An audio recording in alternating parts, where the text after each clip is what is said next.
I'm back, finally. Whew, so, 11 years in the making.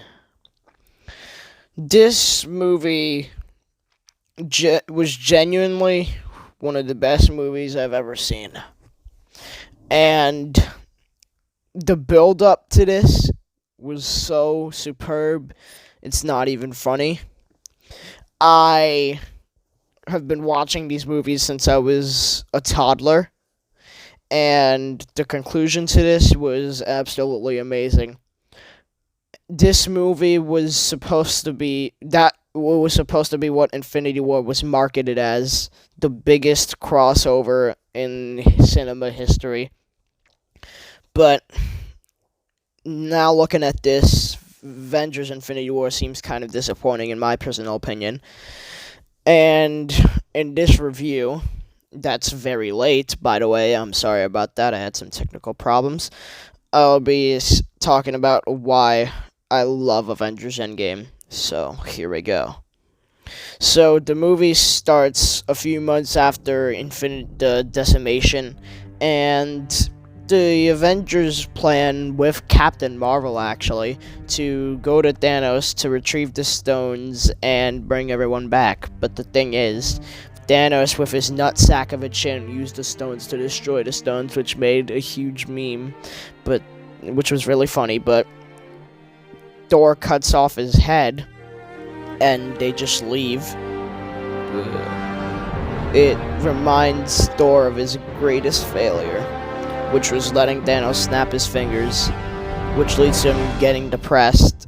And it cuts to 5 years later, where Tony has a kid, and he calls her Morgan, and then leads to time travel, and we get to see our favorite scenes from certain Marvel movies, especially the Avengers, and we get to see how things happened when we didn't see the Avengers on screen. And it was really funny, since we got to see Captain America say "Hail Hydra" and fight himself, which was pretty cool. And luckily for them, they got all of the stones. And the time traveling was really complicated, but really awesome as well. But fortunately, Nebula gets kidnapped, and the saddest thing is Black Widow perishes because Hawkeye and Black Widow fight over who kills themselves over the Soul Stone. And this made me cry a bit, not even lying. But they do get the stones, and Hulk is the one that snaps his fingers to bring everyone back, but his arm is permanently disfigured. So that's pretty bad, but it was one of the coolest scenes in the movie because, I don't know, it just looks visually pleasing. But right after they bring everyone back, you think it's gonna go well, right? But then Thanos just shows up and blows everything up.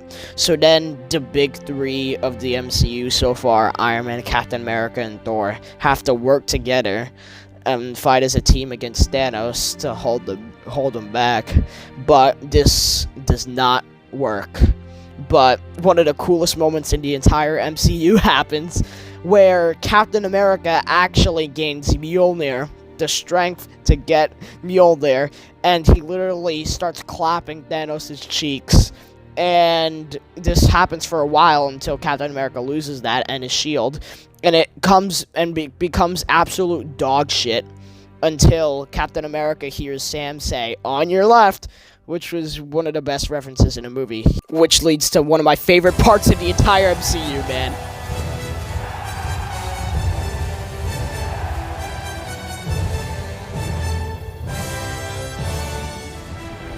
Avengers!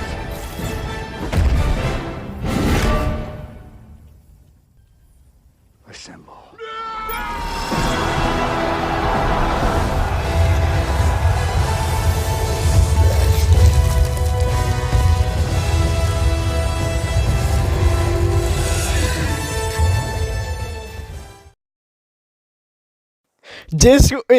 That was the most epic crossover in cinema history. Not even joking.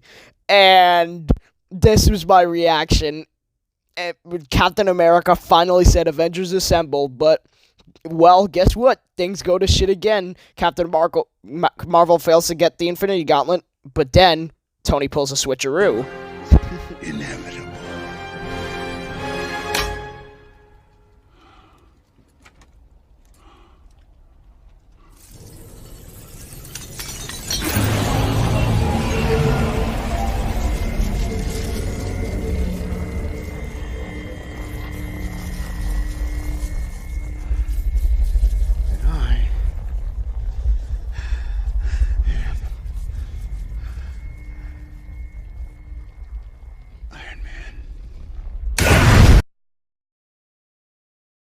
Unfortunately, Tony Stark or Iron Man dies, but he did pull a reverse card on Thanos, and he is the one to kill Thanos permanently. And that was my favorite moment in the movie. And this was the first time I genuinely cried for somebody dying in a movie since Logan, which was my favorite movie. But they have a huge funeral for Tony, which was really sad, and they make a reference to cheeseburgers, which Morgan wanted, and that was a reference to the first Iron Man movie, which made me tear up. But then Captain America turns old after going back, living his dreams. Thor's still thick, but he joins the Guardians of the Galaxy, which gives him more potential, and Hulk's arm is permanently disfigured. So the main four are basically gone. So now only 3 of the original 6 Avengers are still remaining. And that is Avengers Endgame. So what do I rate this? Since nothing's perfect, I give it a 9.9 out of 10. But I really love this movie. It's my favorite movie of 2019. And I'll see you in the next video, guys. Love you 3000, man.